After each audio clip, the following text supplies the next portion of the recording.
Everyone is really confused about globalization today. That the forces are going in every which way. And in an era where we're sort of mesmerized by the Elon Musks and the Jeff Bezos and the Sergey Brins and all these people, there is a crying need to have some context.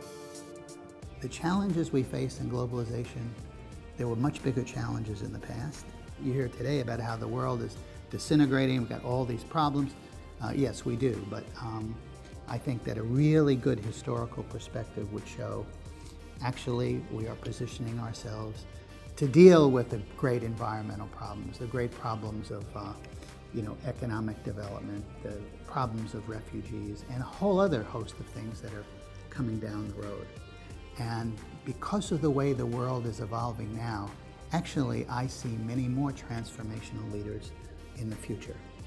I have had a long interest in China. China is connected to almost every really big issue in the world today. And I think there's a crying need to make some sense out of this. 4 scenarios for China. Superpower China. Are the Chinese officials really capable of running this place the way we thought they were? My first scenario answer is yes. My second scenario is what I call slow boat. We have China wrong. Yes, it has made enormous strides, unbelievable strides, but it's leveling off now. The third scenario is what I call crash.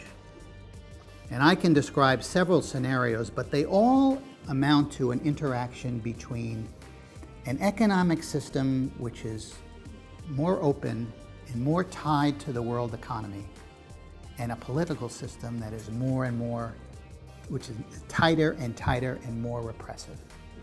And that these 2 trends are going in opposite directions, and there's going to be a really bad collision.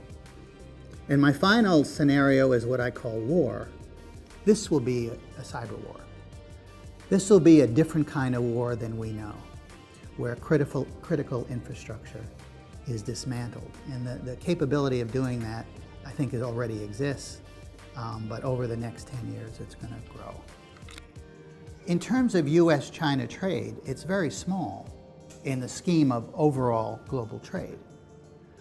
But if China has a real trade problem, it will affect all the other emerging markets, because China is a major importer of commodities and raw materials.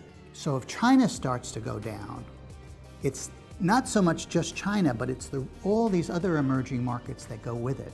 And that is really material to us. That when you start adding the Indias and the Brazils and the Koreas and all these countries, now you have 50% of the world economy.